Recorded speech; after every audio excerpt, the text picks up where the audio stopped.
તો બોડેલી તાલુકાના લવેડ ગામની પ્રાથમિક શાળાની શિક્ષિકા વર્ષ 2018થી સતત ફરજમાંથી ગેરહાજર હોવાની વિગતો સામે આવી છે અને આ સાથે જ ક્વાંટ તાલુકાના નાખલ 3નો શિક્ષક છેલ્લા 10 વર્ષથી શાળાએ ગયો જ નથી।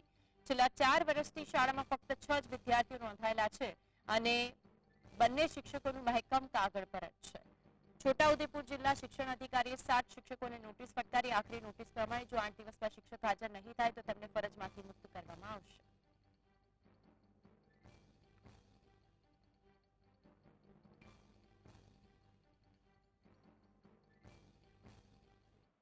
આટલા બધા શિક્ષકો જ્યારે વિદેશ જતા રહેતા હોય આપવા શું માહિતી? આ તમામ જે 5 શિક્ષકો છે એ 5 અને બાકીના 2 જે રાજીનામા આપ્યા છે તે કુલ 7 શિક્ષકોને તમામને અમે 15મી જુલાઈ 2024ના રોજ અમે એમનો ખુલાસો માંગી નોટિસ એમને ઇસ્યુ કરી દીધી છે અને દિન 7માં એમને ખુલાસો રજૂ કરવા માટે જણાવેલ છે। અમે એમને છેલ્લી તક નોટિસમાં પણ કીધું છે કે છેલ્લી તક તમને આપવામાં આવે છે, હવે પછી તમારી સામે એક તરફી નિર્ણય લઈ અને તમારી નોકરીની તમારી સેવાની સમાપ્તિ કરવા સુધીની કાર્યવાહી હાથ ધરવામાં આવશે।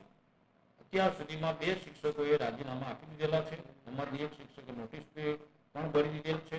બાકીના જે 5 શિક્ષકો છે તેમની સામે અમે આગામી સમયની અંદર જે ગુજરાત એડમિનિસ્ટ્રેશન ડિપાર્ટમેન્ટનું જે 2006ના પત્ર અનુસાર યોગ્ય કાર્યવાહી કરવામાં આવશે।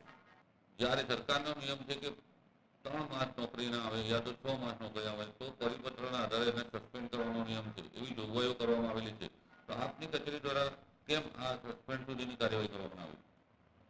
અમે જુદા જુદા સમયાંતરે જે તે જિલ્લા શિક્ષણ અધિકારી દ્વારા એમને નોટિસ આપી, એમના જવાબો, એમના ખુલાસો મેળવેલા છે, છતાં પણ અમે છેલ્લી નોટિસ 15મી જુલાઈએ છેલ્લી તક આપી અને આ તક અમે આપ્યા પછી અમે એક તરફી નિર્ણય લઈ અને તેમની સેવા સમાપ્ત કરવાની કાર્યવાહી હાથ ધરવામાં આવી રહી છે।